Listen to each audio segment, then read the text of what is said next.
Aquarius, hi! Welcome to Mr. Queen PH. Titinan natin yung mga unexpected changes, mga hindi inaasahang pagbabago na maaring maganap sa inyo anytime soon from the time na mapanood nyo ang reading na to, dahil ito ay isang timeless reading. So anytime na mapanood nyo to, as long as makaka-resonate kayo, this reading is for you.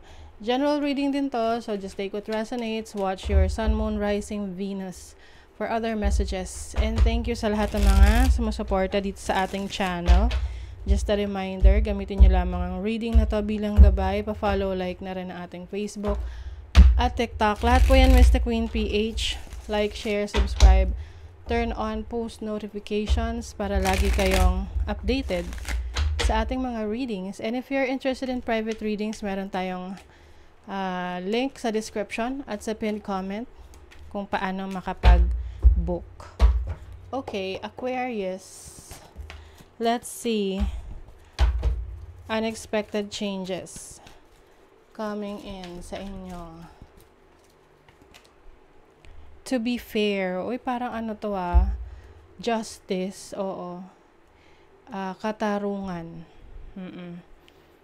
So, maaring kung meron kayong hinihintay na desisyon, lalo na kung may court cases, no? Unexpected meron na siyang resulta. And I think, ito ay papabor sa'yo. Yung iba naman sa inyo, maaring meron kayong pag-aaralan, no? Or mapagsasabay nyo yung pag-aaral nyo tsaka pagtatrabaho. Yung pag-aaral naman, pwede naman yung self-study, no? Hindi mo naman kailangan maging enrolled sa isang institution, sa isang school. As long as meron kang dinedevelop sa kaalaman mo, no? And at the same time, nagtatrabaho ka rin. Let's see, ano pa. Uy, happy. Magkakaroon ka ng happy. Unexpected source of happiness. Parang meron kang marireach na goal. Anytime soon. Hindi mo akalain na ganun siya kabilis na makukuha mo. Oo. So parang, let's say you have a goal, or let's say, example, sinet mo na, within a month, dapat magkaroon ako ng 10,000 subscribers, 1 million likes, yung mga ganyan, or 1 million views.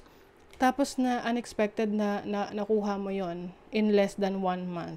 Ganon. So, meron ka mga goal sa buhay, no? Na unexpected, makukuha mo. Yan. Para siyang, it's like a big dream eh. Oo, yung iba sa inyo, laki ng star. Malaking pangarap. So, that will make you happy. Yung iba naman, I also see meron ditong pagtanggap. Unexpected na may tatanggap sa totoong ikaw. Yung pagiging authentic mo. Let's see, ano pa.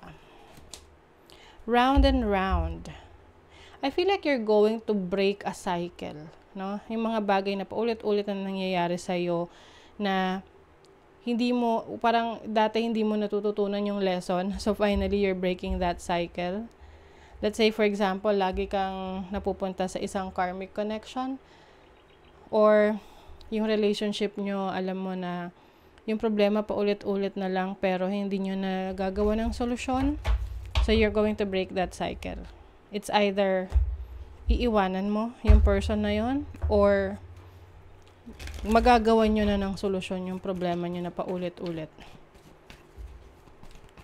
Let's see what else. 11th house. I see unexpected fame sa inyo, no? So, maaring meron kayong mga videos, content creations na magva-viral. Some of you may mga unexpected na community kayo na sasalihan, or may mga bagong friends na hindi nyo akalain na magiging kaibigan nyo pala dahil magkaiba kayo ng pananaw sa buhay. You also have 6th house. So, medyo maging maingat sa inyong kalusugan, no? Pwede kasi magkaroon ng unexpected health issues for some of you. But I think this will lead you to a transformation. Ito yung tipong nalaman mo na meron ka palang kailangang ayusin sa health mo, kasi syempre hindi ka aware. Yung pagkakasakit kasi ano yan eh, it's like symptoms, no, ng something is not right within you, no. So I think yung iba sa inyo, it's like a realization of the things that you need to work on pagdating sa kalusugan mo, na in the end magbe-benefit ka rin kasi it will transform you. So yung iba sa inyo, unexpected meron kayong aayusin sa bahay, magre-reorganize kayo. Pwedeng kasama nyo sa bahay, halimbawa may anak kayo, tamad siya. Tapos unexpected nag-ayos ng bahay, no? Parang na-inspire siya na mag-declutter, mag-rearrange ng furnitures. Yeah, definitely. Unexpected fame talaga. Maaring meron kayong creative work or creative na career na you will gain a lot of attention because it's special yung nagawa mo, yung na-create mo. And you have a special talent. So people will finally notice you. Mapapansin ka na. So kahit naman na hindi ka sa social media, let's say sa trabaho mo, mapapansin ka nila na, uy, ang galing mo pala, may talent ka pala dyan. Merong challenge, may tension. Unexpected challenge or tension. Tingnan natin kung saan yan. I think itong challenge na to ay may kinalaman sa competition. Kasi pwedeng may mga taong ma-threaten of your talents and skills na parang, oops, yung iba ma-insecure, that will create tension, no? So, ang importante naman dyan is confident ka. You are secure sa sarili mo. It doesn't matter kung may mga taong na-insecure sa'yo. Hindi mo na problema yon, di ba? Problema na nila yun. Okay, let's see what else. Aquarius. Page of Wands. Unexpected travel. I think this is something to do with yung mga ipupurso mo na talents and skills. Diba? May justice. Definitely, this is the justice na dinideserve mo. Okay? Kung merong taong nang walang iya sa'yo or may nagawa sa'yong mali, unexpected na mabilis ang balik ng karma sa kanila. And, for some of you, makikita nyo pa yon. Makikita nyo pa na nangyayari yung karma sa buhay niya. Some of you, meron kayong dating gustong-gusto sa buhay, no? Can be a person, or a job, a career, na unexpectedly, biglang parang feeling mo bored ka na. Parang bigla kang magsasawa. May mga ganun eh. Example, mag-obsess ka sa isang pagkain na nung natikman mo, sarap-sarap. Tapos, parang everyday yun ang kinakain mo for like a month. Tapos, biglang suddenly, bigla na, suddenly pa eh.